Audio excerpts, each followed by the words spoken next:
Hello, this is Jeff. Welcome to the Urban Forest Caretaker channel. I know it's been a while since I put any content out, but I'm really excited about the next couple videos that I'm going to be posting here. As many of you know, on the channel here, we've had our Cletrac HG42. You can see it in the background there. I've been using it out in the woods to take some trees down, pull some logs, and to move some dirt. And one of the challenges with the HG42s and Oliver OC3s is that the low end is just a little too fast for being able to do dirt work or have real low speeds and extra torque. And they came up with this Trasco auxiliary transmission.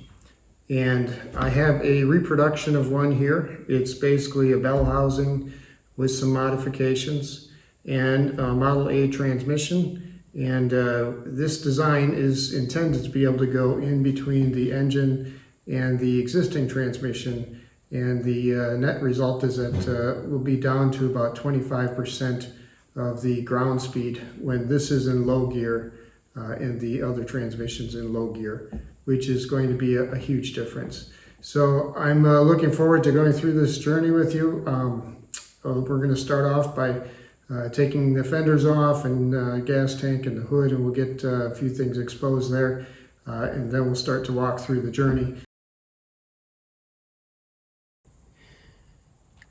So I've got the gauge cluster off in the left side fender, and the gas tank mount, and of course the gas tank and the hood. And you can kind of see now what the project's going to get into. Of course, we'll replace the bell housing here and the clutch engagement mechanism. The clutch pedal's going to have some changes to it, so I'm not exactly sure what that's going to look like, but we'll get into that as we get into the project. And the universal joint drive shaft here is going to have to change as well, because the Model A transmission is going to end somewhere maybe here, and we'll have to shorten up the U-joints and make that work in a lot smaller space. So I think I've got the clutch mechanism figured out. Basically what I had to do, this is the throw-up bearing assembly that comes on the Model A. And it was about 3/4 of an inch longer. The problem is when I put the whole transmission into the Dozer, this was interfering with the clutch fingers.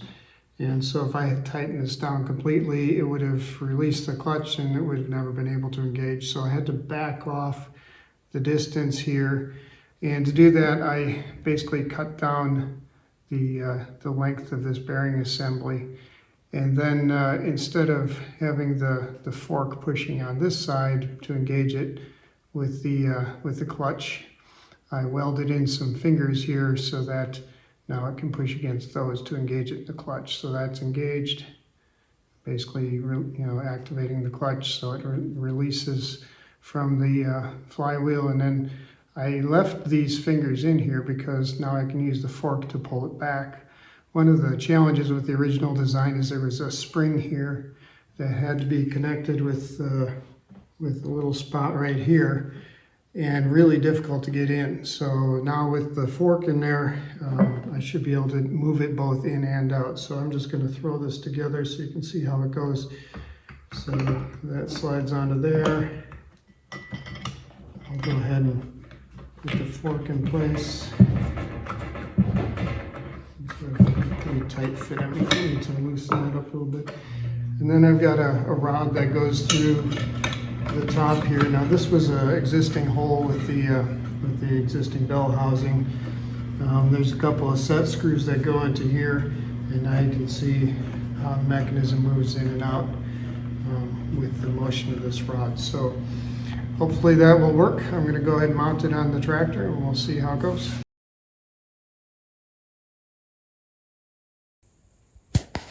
I'm much happier now with how the clutch throw-out mechanism is working. You can see the change I made down here where the clutch fork is being thrown from the bottom instead of up here where it was basically being torqued with a lever arm.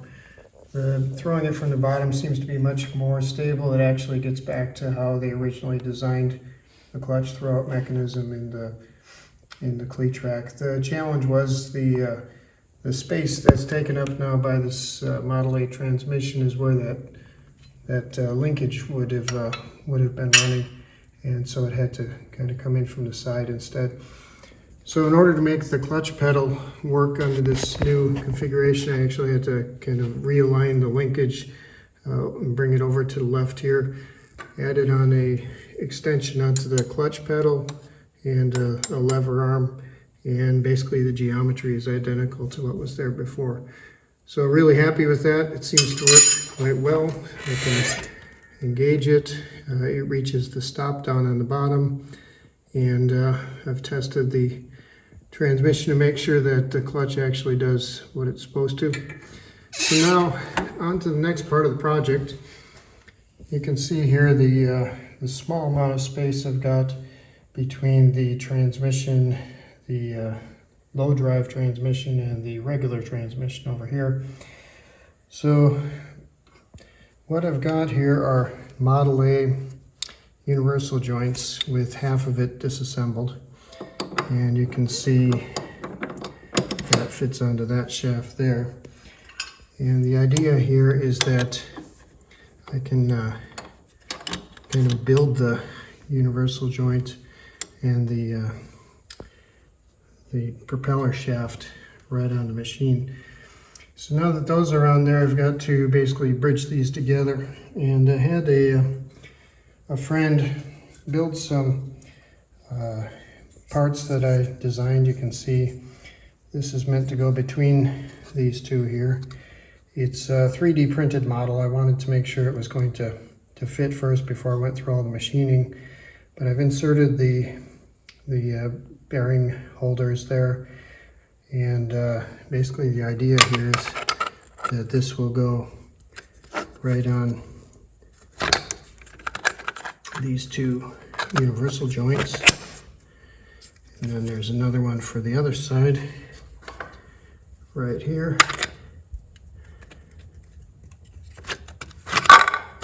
And I just lost the bottom, but anyway, you can get the idea. That allows the whole mechanism to then have a good solid. I'll bolt it together here with a 1/2-inch diameter bolt. And the reason I did it this way was I want to make sure that we don't get any torquing here as the shaft is rotating. So these are very solid. I'll end up machining a few parts to match what's been prototyped here. And you can see how well everything rotates there. And I'm pretty happy with how that looks in the prototype. So on to the welded parts. I finished my machining on the drive shaft coupling. You can see it right there.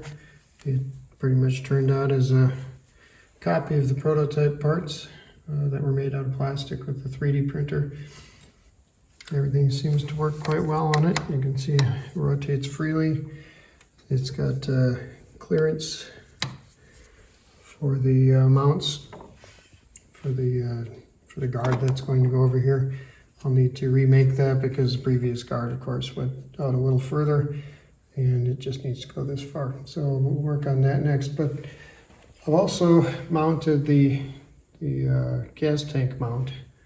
I had to cut off a little bit of the bottom of it here because that used to mount down here, well, on the bell housing that used to be there, so I had to take off a little bit there. I'll probably come up with a better way to support this down here.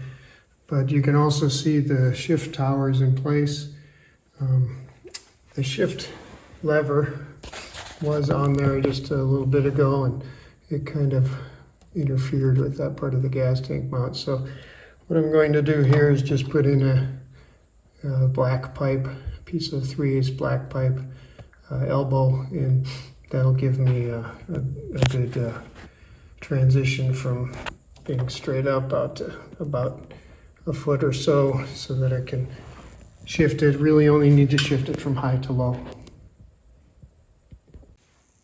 So now we've got pretty much everything installed. You can see I've got the shift lever attached to the transmission there. The drive shaft linkage is working. I've rebuilt the instrument panel to fit this new configuration because the new bell housing is taking up some space where the old one was, so there was interference there. Put the gas tank in just to make sure everything fits, and you can see the clutch works like it's supposed to. With the shifter we can go into low gear, which is just to the left and down, and pop it up, that's back to neutral.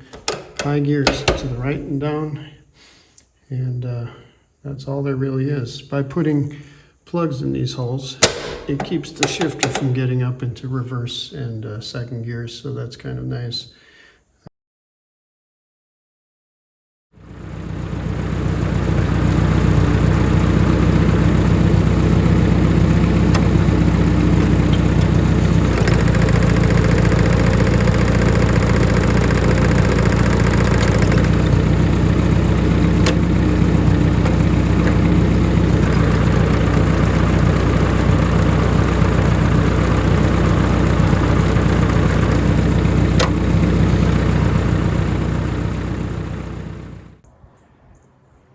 Well, that'll be a wrap for this project. It's something I've been wanting to do for a long time. Really glad I was finally able to get it done. Took it for a short spin, and I can really see the difference on how much slower it operates, and really look forward to being able to use it. In the next video, I'll get to show you how it moves some dirt. I'll run it through the gears. You get to see the differences in speed. But for this video, I just want to recognize a few people. Thank you to Scott K for selling me the transmission and the modified bell housing. It was a great start to the project. Thank you to Scott S for his support in the 3D printed parts. They were very helpful. And for all the machining, thank you to Jack for his help there. Thanks Jacob for your help with the video, and of course to my wife Tina for being so patient as I've been working on this.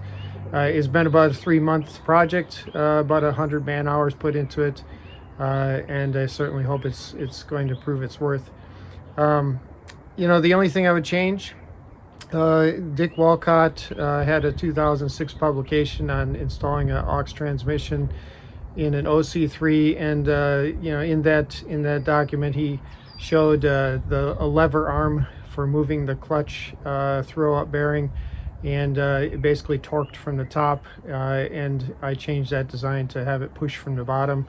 Definitely much happier with that approach, but overall that document was really helpful as a guide, and I hope to be able to share it to those that want to see it. And with that, we'll call it a wrap, and I hope you found it as enjoyable as I did, and hopefully there's some benefit for those that are going to go through this process too. Thank you.